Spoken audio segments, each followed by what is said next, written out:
Ska jag testa? Ja, den funkar. Tack.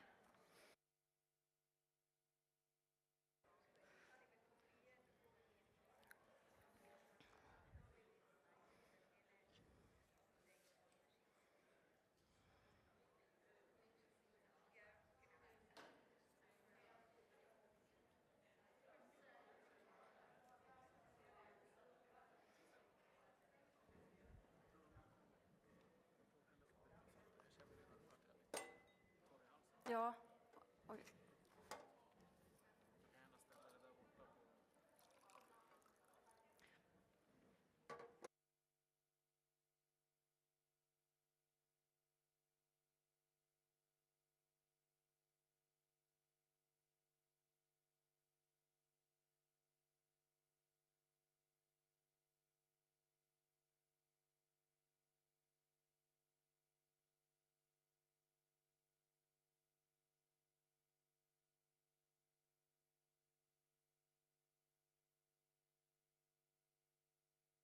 So it's 8:30 and we will start.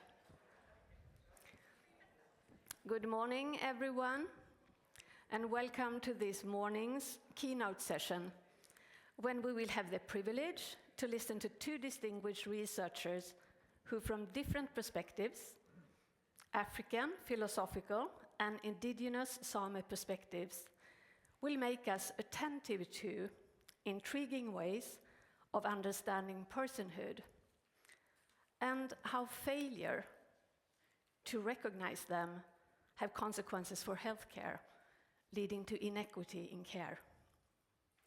I am Lisen Dellenborg. I'm a social anthropologist and healthcare scientist. And I'm delighted to present the keynote speakers, Dr. Elvis Imafidon and Dr. Petter Stoor. We have decided to let Dr. Imafidon present first, because his presentation frames both the presentations by showing how personhood can be very differently understood from a Western philosophical understanding that is generally taken for granted within healthcare and, dare I say, within research on person-centered care. So, very welcome, Dr. Imafidon.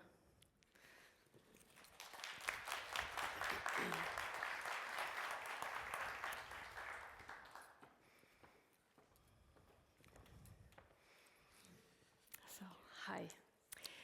Yes, Dr. Imafidon. He is director of the Center for Global and Comparative Philosophies, School of Oriental and African Studies, SOAS, at University of London. He is program lead for BA World Philosophies in the same institution and lectures in the Department of Religions and Philosophies at the same institution. He is a research associate at the African Center for Epistemology and the Philosophy of Science, University of Johannesburg, South Africa. Dr. Imafidon's research generally centers on African ontology and ethics and modern Western philosophy, relating African philosophical perspectives to European continental philosophies on personhood. In comparing and combining those philosophies on personhood, he explores differences in body, gender, and disability in healthcare, with a special focus the past years for albionotic in the African continent. Dr. Imafidon argues that in order for the decolonialization of healthcare, personhood should not be constructed in the self and other dichotomy, because this dichotomy builds on an ethnocentric post-colonial construction where the other always is the negative other from the ideal of a white, European, male self. We should instead, he says, focus on the difference in between and recognize these differences for an equitable and person-centered care. He has published extensively internationally, author of articles published in renowned journals, editor and author of several books. I will here just mention two of all the books that you have written. Routledge 2019, African Philosophy and the Otherness of Albinism. And in 2023, in Springer, Handbook of African Philosophy. Yeah. And today, you will hear explore how Sub-Saharan African philosophies of personhood and health are never static, but dynamic, and dependent on relationality, including humans and non-humans. And how these characteristics of personhood are important in rethinking healthcare services and person-centered care globally. So please, the floor is yours, and your title is Fluidity, Relationality and Personhood in African Understanding of Health and Wellbeing. Thank you, Lisa. Where's the stuff for the slides here? Oh, okay, it's here. Thank you so much for your kind introduction, and good morning, everyone. It's really a pleasure to be here. I'd like to begin by asking you to do something, to say a greeting to the person next to you in my language. Just 2 words. Don't worry, you won't bite your tongue. So the first one is, I'm from the ancient Benin Kingdom of southern Nigeria, where the bronze sculptures were looted from some centuries ago. That's what it's often known for, the ancient Benin Kingdom. So one of the 4 languages in that kingdom is what I want you to speak this morning, called the Esan language. Just 2 words of that. The first is Bordiahe. Can you say that to the person next to you? Good. And that simply means, how is it, right? But what follows that is Onegbe. Can you try? Yeah. And Onegbe means, how is your body? So, Bordiahe, Onegbe, that's how I would greet someone that I come across. How is it? How is your body? But what really strikes me as interesting is that the inquiry about your body is not necessarily about your physical self. If you had a broken hand, someone would ask you, how is the hand?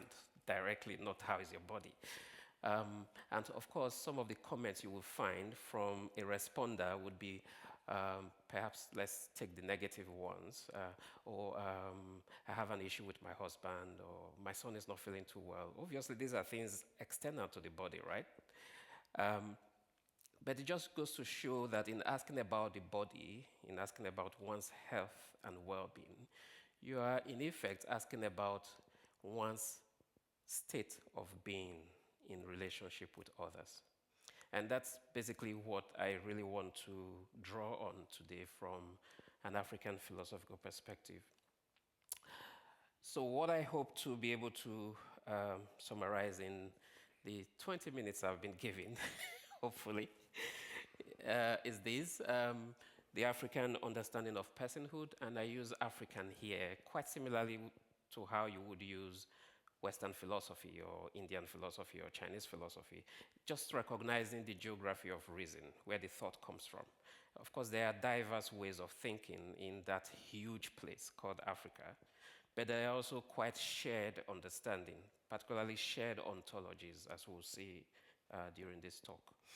And in talking about the African understanding of personhood, I will draw out 2 key features, or 2 key theories, that of relationality and fluidity, and then talk about how this applies to the human person, relationality of the human person, but also of the non-human.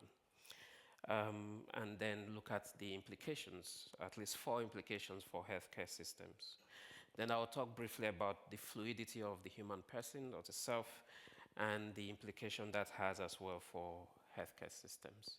And I thought I would conclude with thinking beyond all of this to think how this applies to community healthcare.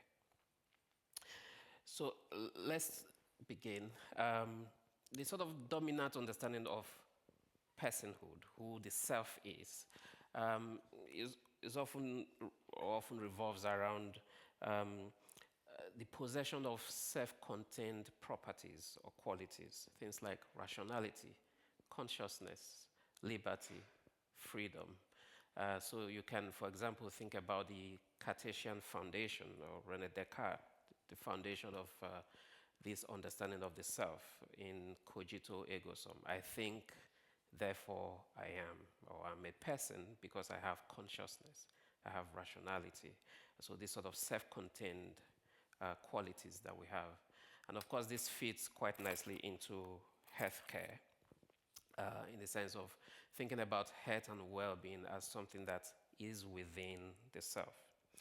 But the perspective I'm exploring from Sub-Saharan Africa this morning is defining persons in the context of relationships, in the context of connections with others, both human and non-human.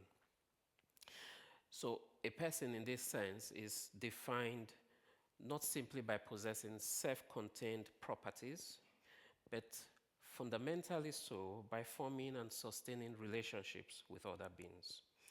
And so when you look at different African linguistic schemes, proverbs, adages, because we draw, as African philosophers, we draw very heavily on these sort of non-textual repositories of knowledge in African places, you find words that show clearly this emphasis on being as one in relationship, emphasis on relationships, on community, what is now often called Afro-communitarianism. And we find this in, for example, the Zulu word, which is now quite popular, Ubuntu, or the Shona word, Ukama. Ubuntu is often said in popular text to mean humanness, but I think that sort of essentializes it, because Ubuntu itself comes from a longer phrase in the Zulu Xhosa phrase, Umuntu, Ugumuntu, Ugabantu. Perhaps this is one I won't ask you to pronounce, so you don't bite your tongue. And it primarily means a person is a person through other persons. In other words, a being is a being through other beings. So there is an emphasis here on building community for well-being, on togetherness, on solidarity, on harmony, friendliness, as the only way we can sustain humanity, sustain health and well-being. There are two things we can draw from this, and these are the two key theories, relationality and fluidity. There are more that can be explored from this understanding of communities, but let's focus on these two. Relationality, of course, is the idea that personhood is fundamentally defined by being in relationship with other beings. To be a person is to be in relationships. And in recognizing that, it's a recognition that no one can independently attain the status of a person or lead a meaningful life.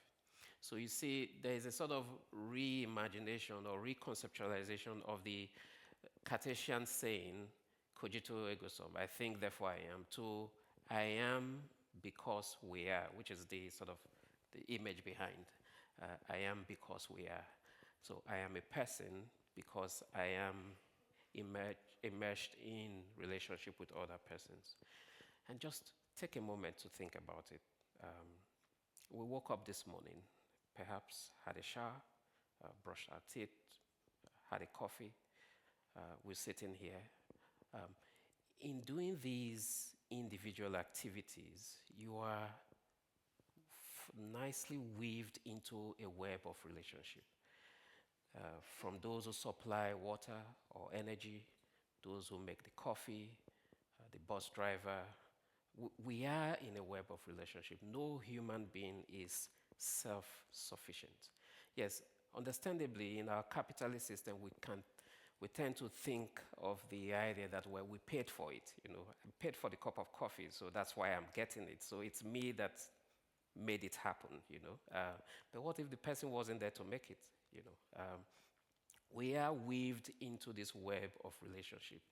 And the Nobel laureate Desmond Tutu, the South African scholar Desmond Tutu, who passed quite recently, about 2 years ago, puts it so nicely in one of his TED Talks that no human being is self-sufficient. Having rationality, having ideal corporeal state, best heartbeat, healthy kidneys, it's not enough for us to be a person. Personhood is about relationships.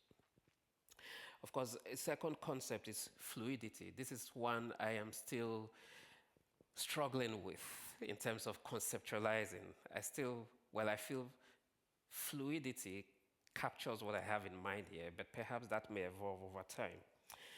This interconnected web of relationship, of being, is not defined by a linear flow of energy, right? Or vital force.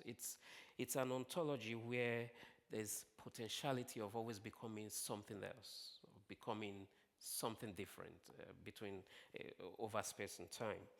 And so personhood in this sense is fluid, and I'll come back to this a bit later. This ontology of relationships that a person is defined by, I think was aptly captured by an African philosopher, Polycarp Iquinobe, in his text, Philosophical Perspectives on Communalism and Morality in African Traditions. And I'll just read an excerpt from that text. It says, in the traditional African view, reality is a continuum and a harmonious composite of various elements and forces. Human beings are a harmonious part of this composite reality, which is fundamentally a set of mobile life forces. Natural objects and reality are interlocking forces. Reality always seeks to maintain an equilibrium among the network of elements and life forces. Because reality or nature is a continuum, there is no conceptual or interactive gap between the human self, community, the dead, spiritual or metaphysical entities, and the phenomenal world. They are interrelated, they interact, and in some sense, one is an extension of the other, and this is the sort of fluid states in which these beings exist. So how does this relationality apply to the human self? How does it define the personhood of a human person, a human being? Well, to attain personhood, as we see, is that the human being must acknowledge this ontological connection with other beings in the community and actively build and sustain relationship with these other beings. This is why Sub-Saharan African ethics or moral theory is often defined as the theory that states that what is good is what builds and promotes relationships and community, and what is impermissible or bad is what disrupts or destroys relationships and community.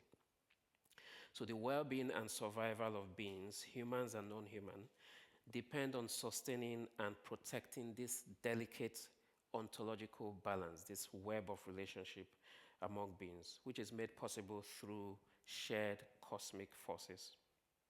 Failure to do so results in imbalance, results in ill health, results in disruptions of community and collective disorder. But at the very center of this, that of course is how relationality helps to understand the human person, but it also helps us to understand the non-human person as well. So at the very heart of this relationality of being is the relationship with the non-human. The non-human category within an African context is a broad one, consisted of several beings, including natural and supernatural beings, ancestors, deities, plants, animals, and so on. These beings are also partakers of this shared essence, of this shared cosmic force, and they also contribute to the well-being of the community.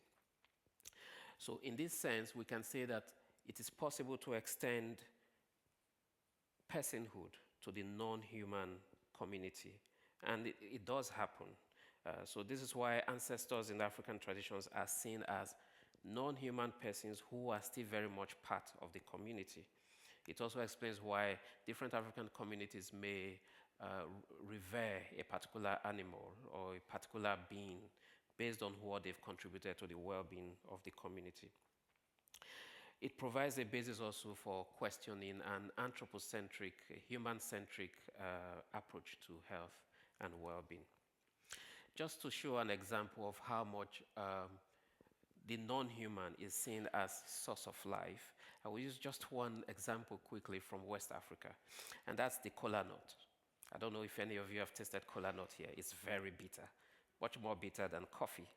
But it's something you would always find in ceremonies. There's no wedding or funeral or any sort of ceremony that would take place in Nigeria or in Ghana without the kola nut being present, which is why the kola nut is seen as life. The one who brings kola brings life. If you've ever read Chinua Achebe's Things Fall Apart, you would find that proverb there as well. It just affirms how a small nut is seen as a symbol of the shared energies that we have, a symbol of health, a symbol of hospitality to others. That shared collectivity within a community represented by the kola nut. And so within ceremonies, the eldest male person, that's a story for another day, the gendered issues. The eldest male person would break the kola nut. No one would take a whole kola nut. It would be broken into tiny pieces and distributed among those present, and blessings will be said. Just recognizing how much we draw on our natural environment for health and well-being. So this might explain why perhaps some of you saw the news last year. Those are just screenshots of some of the newspapers that carried it. There was a very ancient kola nut tree in Ghana, about 300 years old, and it was cut down, and the Ghanaian community went crazy. There was rage because it meant so much to them. It wasn't just a tree. So what are the implications for healthcare? Well, first is the wholeness of health and well-being. Possessing health, possessing healthy bodies, healthy livers or kidneys or heart or mental states is not sufficient for being well. That's why we can be physically well, but not really well, right? Healthy relationships are also fundamental for well-being. And when we think back to the pandemic and how we all struggled to stay in isolation, away from others, it shows clearly how much we need others to be well and healthy. I've been warned. So the second is co-creating health and well-being. If a person is a person through other persons, it sets a model for thinking about how institutions or individuals are more productive when they do so in relationship with others. There's an emphasis in Ubuntu philosophy on collaboration and cooperation, pursuing this sort of intra, and transsector engagement in healthcare. A third is the medical encounter. The patient health professional encounter is often seen as a subject-object encounter. So you have the health professional encountering an illness, an object, rather than a person. But this relationality is a call to see that encounter as a subject-subject encounter, an encounter of persons, which is quite reciprocal, where both can learn from one another. And of course, as we see from the emphasis on the non-human, it also helps to draw attention to planetary health. I'll be asking Listen to give me at least 2 minutes extra to look at the fluidity of the human self. A fluid being, in an ontological sense, is one that can, through time, take up new forms of being or status of being other than the current or standard ontological status it is known to possess, but yet retains an enduring identity. And we see these a lot happen within an African space for at least two reasons. The life force that keeps changing, so an individual at the state of death is seen as an ancestor, someone having a higher life force, and also the sort of relationship one maintains and builds with others. All of these leads to a fluid state of being. And just to talk briefly about the human life course, when someone becomes an ancestor, it's believed that that same person is able to transfer their energy into newborn children in the family. It's often said to be rebirth. I think it's quite, I struggle to use the word rebirth or reincarnation to explain it because it's not really it. So you have this being who is one, dead, two, an ancestor, three, part of a new child, being in different states at different time, explains this sort of fluid nature of the being of a human being. But it does helps communities to understand things like genetics, why a child would be almost an identical replica of someone who has passed, not just physically, but also in terms of attitude. So among the Yoruba people of Western Nigeria, you'll find names like Babatunde, or I may suspect one of them may be here. It's quite a common name. Babatunde or Yetunde, which means my father has returned or my mother has returned. So it provides a very interesting basis for thinking about epigenetics. So in that sense, here are two implications of understanding the self as fluid. Well, for one, the fluid states, it helps us to understand the fluid states of health and well-being. The quest for health and well-being is not the quest for an ideal state of being that is fixed and static. Rather, it is one that is quite fluid, that always have the opportunity for improvement, for growth, and the possibility for a better understanding of our being. It also provides a basis for epigenetic hermeneutics, for interpreting our current states of being based on past states of being, and also building future states of health and well-being based on current experiences of health and well-being.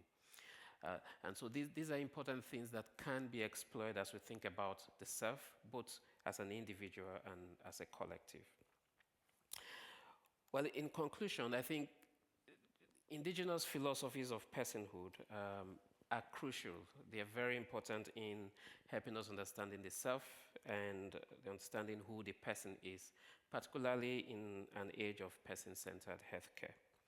And I think that would mean that when we talk about community healthcare, we should not just talk about it as a geography of care. That's often what we say when we talk about community healthcare, citing a clinic somewhere in a community and taking care of the community. But it's also about the community taking care of our understanding of health and well-being. So community healthcare should be broadened to include learning from the community, be it the African community or the Buddhist community or whichever community in which we find ourselves. So thank you for listening to me this morning.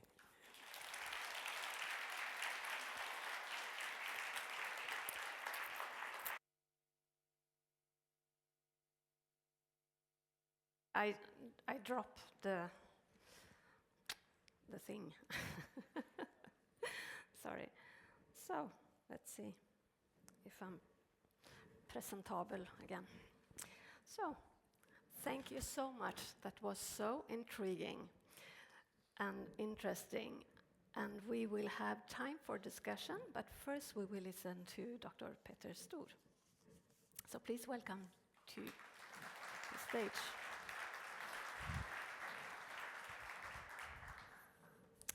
So, Peter, Dr. Stoor, is a postdoctoral fellow at the Department of Epidemiology and Global Health, Lauvo, Research and Education for Sami Health, Umeå University, Sweden. He is also researcher at the Center for Sami Health Research, Department of Community Medicine, the Arctic University of Norway. His research centers on indigenous people's health, with a focus on psychological health, suicide and suicide prevention among Sami in Sweden and Norway, and also indigenous people in the Arctic. He has a background as a clinical psychologist and suicide prevention worker.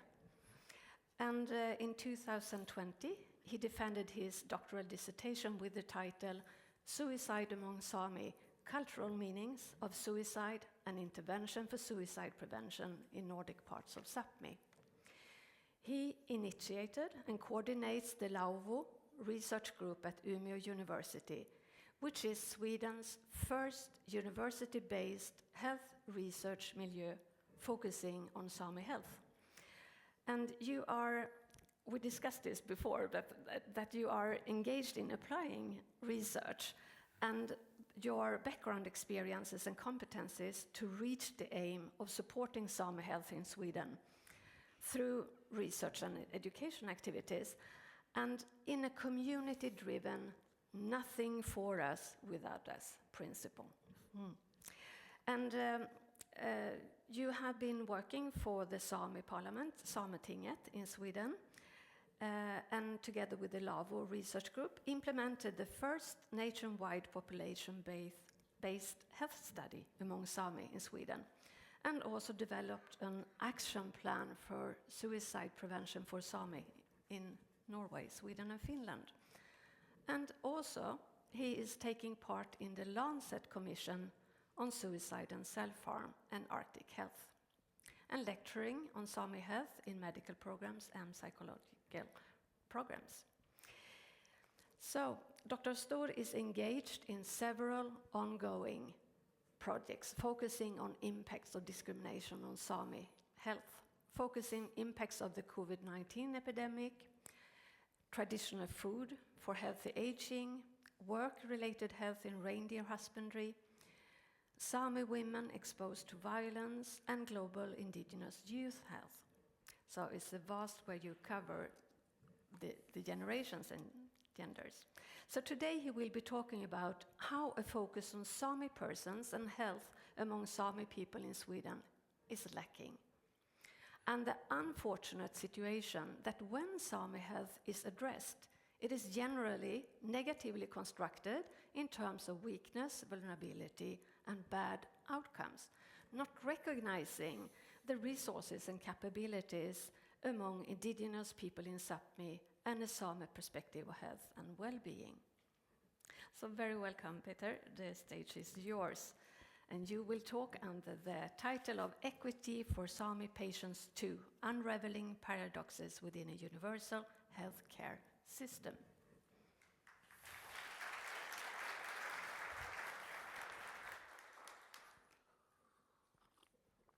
Thank you so much, Lisa. I have never been so nicely introduced ever in my life, I think. I almost feel embarrassed. I do consider myself a junior scholar, but apparently I have done many things. And yes, it's true that I see myself as community-driven and also doing research for the community. I actually don't see the point of doing research if it's not somehow translated into meaningful actions. But I'm honored to be here. I'm honored to have been invited. Thank you very much to you, and also thank you very much to the committee, the organizers, Joachim and others. Thanks for having me. Usually when I give a talk, I have this picture with me. I use it to say something about my background. So it's true that I was a clinical psychologist, I'm a researcher, etc. But I also want to highlight my relationships. So in Northern Sami, if introducing myself today, I would say Puridit, Molle Pikkunils Ante Piehtar, Molle psykologa ja tutki Upmi universitetas, ja Molle kiironis ja levas cherus eret. And thinking about the way you describe the relations, Elvis, I think I want to highlight how this is to say that it's to place myself in the relationship. This is how Sami would introduce themselves to each other. You place yourself in the Sami relational network. Who are you within this network? So when I say I am Pikku-Nilsa Ante Peter, I say that I am Peter, son of Anders, son of Pikku-Nilsa. Pikku-Nilsa, you see, is the bit broad man sitting there on the top of that little sledge there. So I belong to that family, I belong to that context. And I also said that I am from Kiruna, so I'm from the town of Kiruna above the Arctic Circle in northern Sweden. But in Sami language, you also say, interestingly, that you don't say that I am from there, you say I am away from there. So I'm Kirun is eret. I'm almost gone from my place where I belong. I may live in Umeå, but I am gone from Kiruna, and I am gone from Levaskero, my Sami reindeer herding community. So it shows that Sami also have this understanding of relationships being very central. Yes. I also want to start with this, highlighting the Sami territories and say something about the Sami context. So there are quite few Sami. It's said that we are about 100,000 and maybe 20 to 40,000 in Sweden.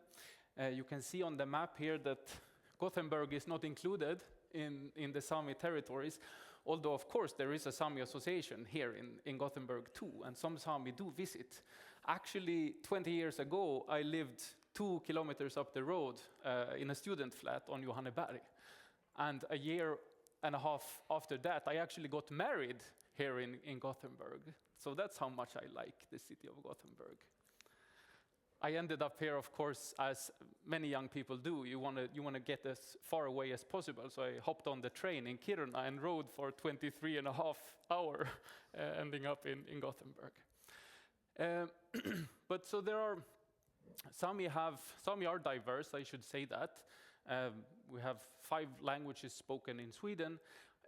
In Sweden and internationally perhaps too, Sami are most known for being reindeer herders, but that's not the only traditional Sami livelihood. Indeed, Sami have subsisted on any kind of way you could subsist in northern territories. So that would mean also small-scale farming, etc.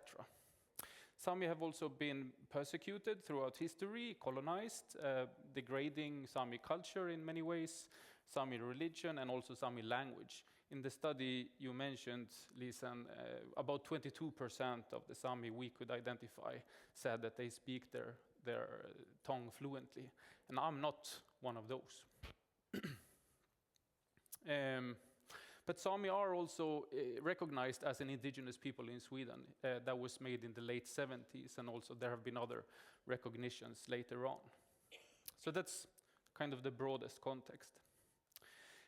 In the healthcare context, or in the health situation context, it's also fair, I think, to start with a bit of the legal framework. So there is a United Nations declarations on the right of indigenous peoples, ratified or accepted in 2007. And this also deals with some articles relating to health, such as this one, saying clearly that indigenous peoples have their right to maintain their traditional practices concerning health, and also to access services without discrimination. And that, of course, indigenous peoples have the same right as any other citizen or any other member of the global community to good health. And, crucially, that it is the states where indigenous peoples live, it's their responsibility to seek to fulfill this right. And of course I say this because that is not always done. Last year in June, I think, or maybe in May, the WHO accepted a new resolution where the nations of the world call for improving indigenous people's health. So the WHO, they are now developing a global action plan to seek to fulfill this, and they are also encouraging states of the world to fulfill their promise to indigenous peoples. And you may wonder, what is the state here in Sweden? And that's what I'm going to talk about. I'm going to talk about the case of Sami in Sweden. And actually, maybe I should say something before that.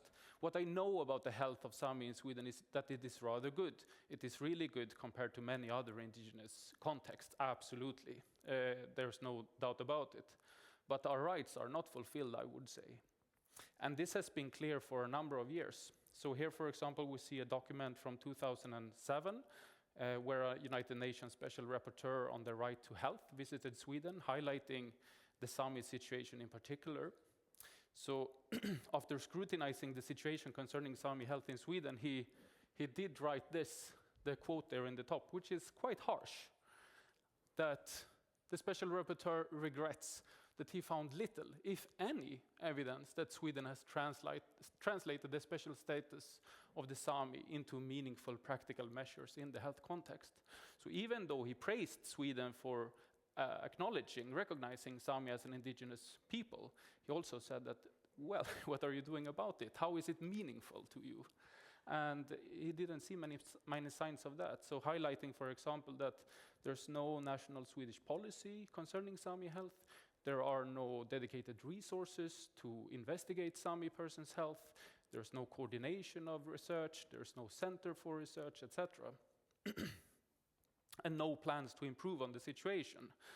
Also, there's no statistics on Sami, and I think that is crucial, because that is the way we recognize, for example, ethnicity within a state context. When a state develops and wants to do something about something, they need statistics, or that's at least how Sweden is run. And we don't have Sami statistics. And this is a situation that has lasted also for a long time. Here you see a Swedish governmental investigation from the mid-70s, where they were very clear about this. So in translating then, saying that separate reporting of any kind, e.g. of the Sami, so of Sami ethnicity, does not occur. And also how that is a hindrance to fulfilling policies regarding the Sami. So we have known this for a long time. What this special rapporteur found is not new to the Swedish state in no way. And why that is also, I think, clear. Although I haven't found a good quote saying that from the Swedish context. This quote is from the Norwegian context, when the Statistics Norway in the mid-50s decided to abandon registering race or registering Sami ethnicity. And it is about the Second World War and the Holocaust and how statistics on minorities were obviously grossly misused. So what they say is basically that for two reasons we are abandoning tracking race. One being that the groups are so similar, so we cannot discern them anymore, hence we do not recognize it anymore. And the other being about race and how that was misused during the Second World War. However, I would also say that when abandoning race, we also abandon ethnicity. So the last time the Swedish government actually in censuses asked about Sami ethnicity was in 1945. So this is no coincidence. And so the situation today is such that we still don't have mentionings of the Sami in relevant healthcare policy. Sami have no right to speak their language when accessing care, for example, speaking to their doctor. And we have no policies clearly supporting adaptations for Sami in the healthcare system. We do have some general things, though, that every citizen of Sweden has an equal right to health, to care on equal terms, and also that those with the greatest medical needs shall have priority. So when not tracking Sami health, I would say that the ways Sami health can make sense then within the context of healthcare is if Sami ethnicity somehow can be construed as this vulnerability. If we can be that group that is vulnerable enough to have that right to be prioritized somehow. So Sami ethnicity within the healthcare context can only become meaningful if it is about vulnerability, lack of good health, etc. as we are not recognized within the system as such. And I will try to give you some examples of this from the healthcare setting. We recently produced this report focusing on exposure to violence among Sami women, both including statistics, of course, which was what everyone was interested about, because how is it? Are they beaten more often? That is the key question. I will not go into that. You can find it if you Google the report. But we also did some semi-structured interviews with people working within the healthcare systems and in other ways within the social support systems for people who are exposed to violence. And then talking to them about what about Sami women? How do you deal with this issue? And some quotes from there. I will try to highlight some specific issues. Firstly, it was very difficult to find people who said that they had experiences of this. People working at women's shelters or healthcare centers, the police, etc., they did not feel knowledgeable about this issue. So we struggled to find people. Many said that, well, I am probably not the right person to talk to. Even perhaps you worked in a municipality where many Sami people lived, etc. And some said also that they have never ever met Sami women exposed to violence, although they had worked maybe a lifetime within this context. Of course, probably they had, but they hadn't recognized them. Because if you look at me, most Sami are not racialized. It does happen, but most Sami are not. If I were not dressed up in Sami clothing, probably you would take me for a Swede. And that is probably what happens also in the healthcare context. And this issue with vulnerability, some also said specifically that we are not dealing specifically with this issue because no one has said to us that they are especially vulnerable in this sense. And as no one has said this, we're not focusing on it. So that is the logic of the system. Which also leads then to, we don't have any particular units, any persons, etc., that are feeling responsibility for ensuring, in this case, that Sami women exposed to violence are treated as persons within a person-centered healthcare system framework, or whatever you want to call it. It's simply not an issue. There is no one responsible, at least, for tracking the issue. Which leads us to what many also said, that it's very difficult to talk about these issues in the healthcare context. We know that it is a taboo issue often to talk about violence, to ask about violence. Are you exposed to violence? We are, I think, becoming increasingly good at that, and many places should have routines for that. You should ask about violence. But interestingly, maybe it's becoming easier to actually ask about violence than asking about indigenous ethnicity or are you Sami. That is perhaps a more taboo question than asking about if you're exposed to violence, which is super weird, but that is how it can be.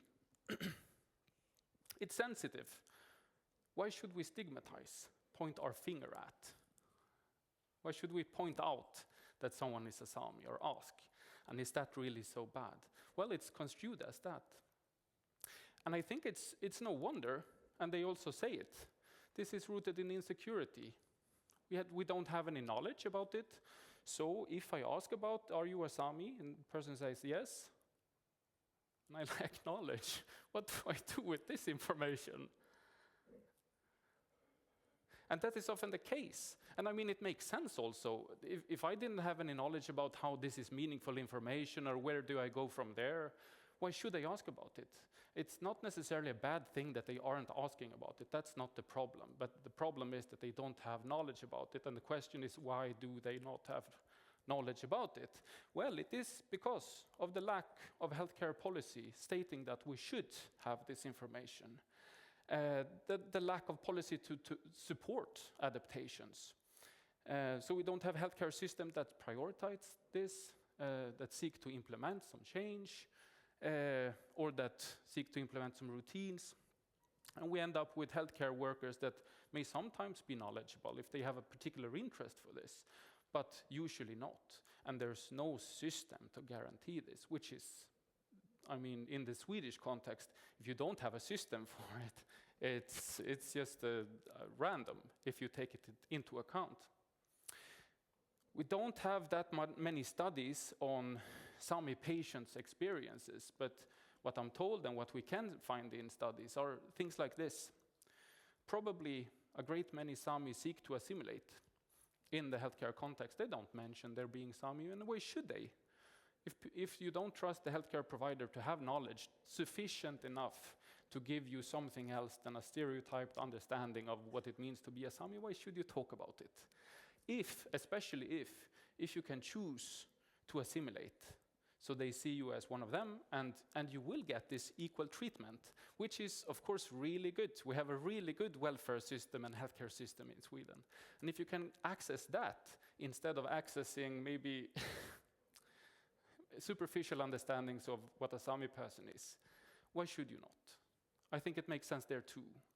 So in effect, you may end up in a situation where both the healthcare provider and the Sami person, they don't want to talk about this. Don't ask, don't tell. Both have really good reasons not to talk about it. Some do. There are exceptions to this, especially perhaps those who are reindeer herders, because reindeer herders or those living in reindeer husbandry livelihoods, their life situations are so different from other Swedish general situations that you kind of have to talk about it, you have to mention it. And what they say often is that, okay, when I do that, I do end up speaking 45 minutes in my therapy session about Sami culture instead of why I am seeking help, which is also contrary to good treatment. That's not why I came here. I didn't come here to talk about Sami culture. I came here because I have particular problems. But you cannot not say it because it's such a big part of your life. And there are also some, maybe I was too harsh, there are some ways to access adapted care, especially in psychiatry. However, it's through referral systems to Norway, because Norway has ratified the ILO Convention 169 in 1989, which stated clearly that they should adapt their healthcare system. Sanks and the place I used to work, and also the research center in Tromsø, where I also work part-time, all of that came about from ratifying ILO 169. We have not done that in Sweden. And this Declaration on the Rights of Indigenous People is not a judicially binding document. So unless someone tells us to do something, we don't do it. But you can access it in Norway, and some do. I was, this weekend, I attended the National Sami Youth Organization, Saminora. They have yearly conferences. I attended it, and we were there to kind of hold workshops. It was me and a child psychiatrist and a psychology student. We wanted to kind of ease their way into seeking help for psychiatric needs or mental health needs. And so we had this informal discussion with them and tried to ask, so has any one of you sought help? Maybe maybe you have a friend who has sought help. This may be sensitive topics, of course, to talk about. A few hands go up. Well, I have attended Sanks, so I have sought psychiatric specialist care in Norway. And they said this without hesitation. It was somehow like, that is not shameful, because it was in a context where you were recognized as Sami. So there are ways to seek to change this, of course, but maybe you have to, their Sami ethnicity has to be valued in another way than it is in the normal healthcare situation for this to be seen as something constructive and positive. And also the Sami themselves, they're also calling for this change. They are asking for Sami ethnicity to have meaning within the healthcare system. And there are also ways to seek and fulfill it. This is a model, I think, that speaks in many ways to what you have presented, Elvis. A Sami health model, speaking about relationships, not only to other persons, but also to the land, to animals, etc. So you could seek and fulfill Sami rights, but at present, we're really not doing it in a systematic way, at least. Thank you for giving me the floor.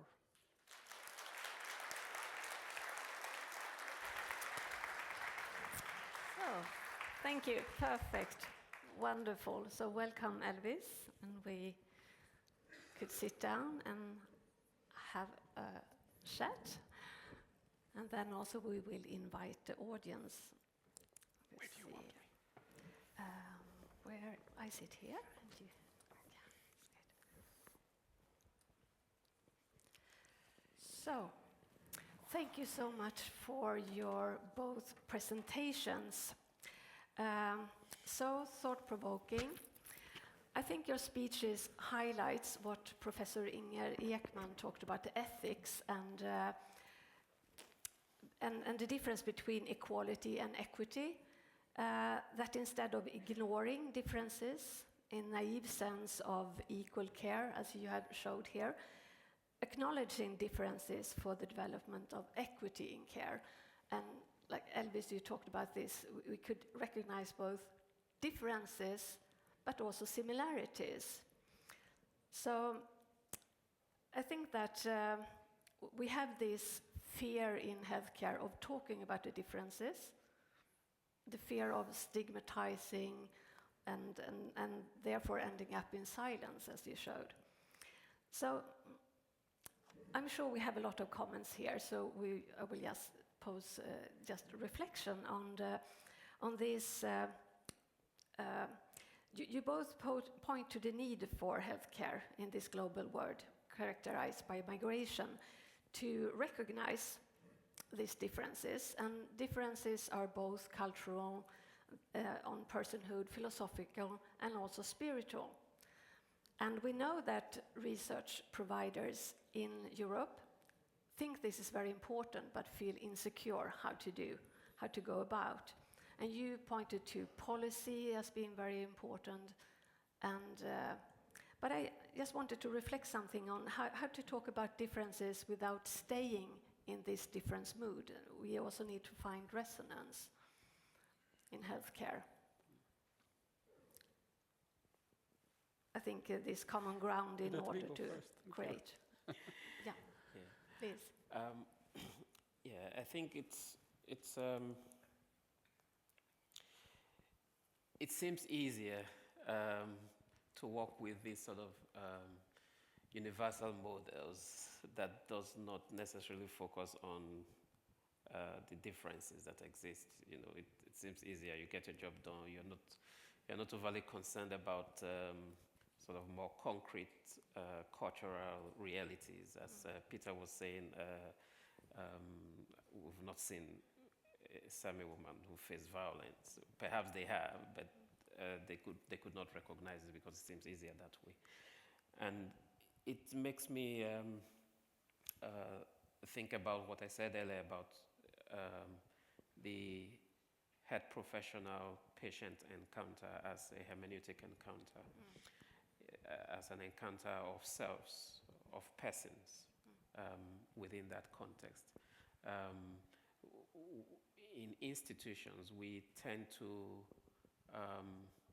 suspend our personhood, which is why I feel I was really drawn to the idea of person-centered healthcare in the first place.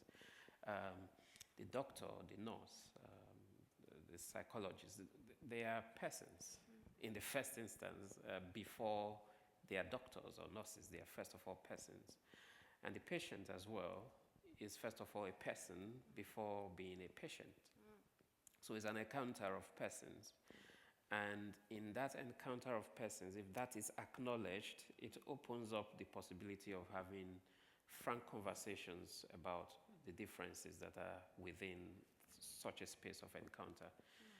And I think this is why I feel, I don't do empirical data research a lot, but this is why I feel tailored healthcare services tend to work better. So for example, if you have a head professional who you have a history with, who have been attending to you for a long time, sometimes we call them family doctors or personal doctors or nurses, you tend to have better services from them because at that stage it goes beyond a patient-doctor encounter. It becomes an encounter of selves, of persons who know each other, you know. In the UK, you fill up a form to go to the GP, and sometimes they ask you, is there Is there someone you prefer to see? And I do think that that gives a patient the opportunity to see someone they are much more in tune with, someone they are free with, to have conversations with. When in Nigeria, I used to have a family doctor, and sometimes we meet for meals. We